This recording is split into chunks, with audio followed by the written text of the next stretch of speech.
Sino-Tibetan relations, past, present, and future. Many liberal-minded Westerners, when they think of Sino-Tibetan relations, think of second part of the last century.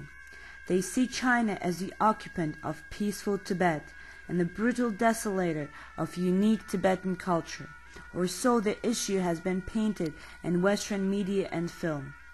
Late 1990s especially saw a flood of pro-Tibetan movies.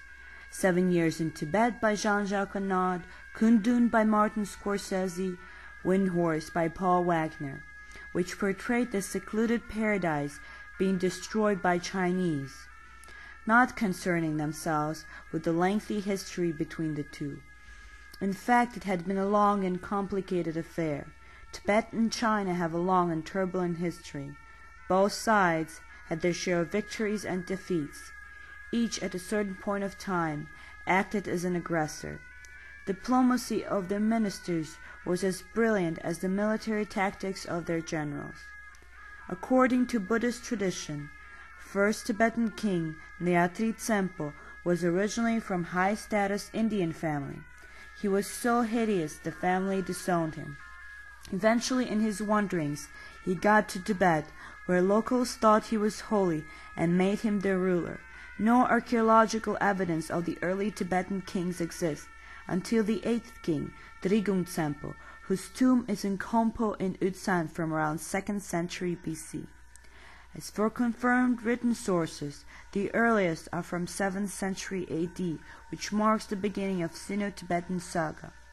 The first incident from recorded Tibetan history, which is confirmed externally, is King Namri Songtsen sending an ambassador to China in the early 7th century.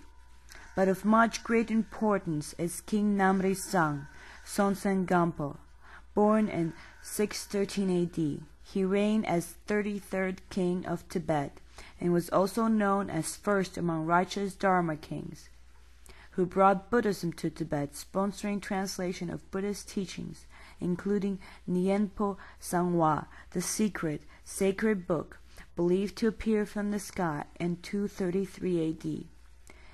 In 634 AD, he proposed a strategic alliance with China by connecting ruling houses through royal marriage, but was refused. After the Tibetan troops captured the city of Suzhou, modern Sichuan province, in 641 AD, Taizong, second emperor of the Tang dynasty of China, was forced to marry off his daughter, Princess Wenchen. This alliance brought a decade of peace, which proves that early in Tibetan history, the kingdom developed strong military and diplomatic skills and forced China to view it as equal state.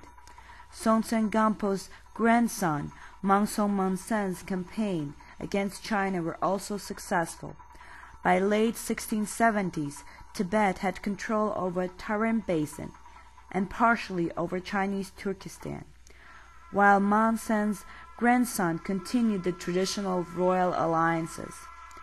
Trisong Detsen, second righteous king, went even further by taking Chinese capital Chang'an in 762-763 AD and instituted a puppet ruler for about 3 years, while official emperor had to flee.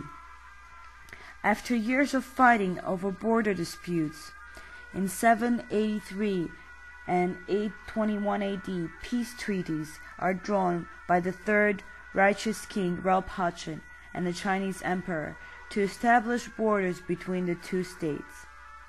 In between 842 and 1247, Tibetan kingdom disintegrated into multiple small hegemonies.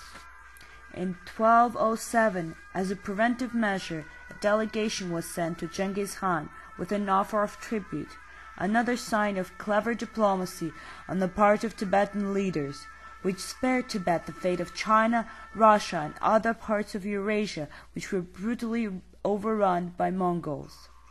During the reign of Kublai Khan, Sakya Pandita, one of the founders of Sakya school of Buddhism, was summoned and granted authority over Tibet, thus instituting theocracy. Still, the fact that Tibet was lost its military power by the 13th century did not prevent its leaders gaining huge influence in the Yunnan dynasty court. Tibet gained its independence from Mongols in 1302, while China gained hers only in 1368. Tibet was generally left to its own terms over the period from 1368 to 644, the last Han Dynasty, Min. Both spiritual and political power of lamas became unprecedented over that period. From 1644 to 1911, Manchu China has resurrected the policy of territorial expansion. In 1720, suzerainty over Tibet was established by the Qing Emperor. Around 1760s, the state started encouraging moderation to avert non-Han resistance. But the regulations were absolutely ineffective. Affirmative action needed to be tightly controlled, but very few uncorrupt and skillful Manchu or Han officials were willing to be virtually exiled and isolated in Tibet. Due to corruption of most Manchu and Han officials in Tibet, as well as infighting between Tibetan authorities, 19th century Tibet had become impoverished due to economic instability and oppression. In 1911, Tibet regained independence, and in 1914, the Outer Tibet was recognized by Great Britain and Republic of China and Russia as the independent country. The British, reminiscent of their Great Game tactics, saw extension of their diplomatic ties to Tibet as a way of protecting their trade routes and control over India. In 1949, communists controlled most vital parts of the country and declared official date of establishment of the PRC, after which they set upon racial unification of China. Tibet fell to PLA, People's Liberation Army, as one of the victims in early 1950s. All the agreements granting the authority were annulled. The Republic of China, established in 1912, had a policy recognizing the right of succession in 1921, which certainly helped recognition of Tibet, although the later established its autonomy already by 1911. Starting from 1949, communist government, headed by Mao, no longer recognized the policy. Tibet was annexed, or liberated, quote-unquote, according to Communist Party of China terminology. Its spiritual and political leader, Dalai Lama, recognized by all previous governments of China, was forced to flee to India in 1959, where he set up the government in exile.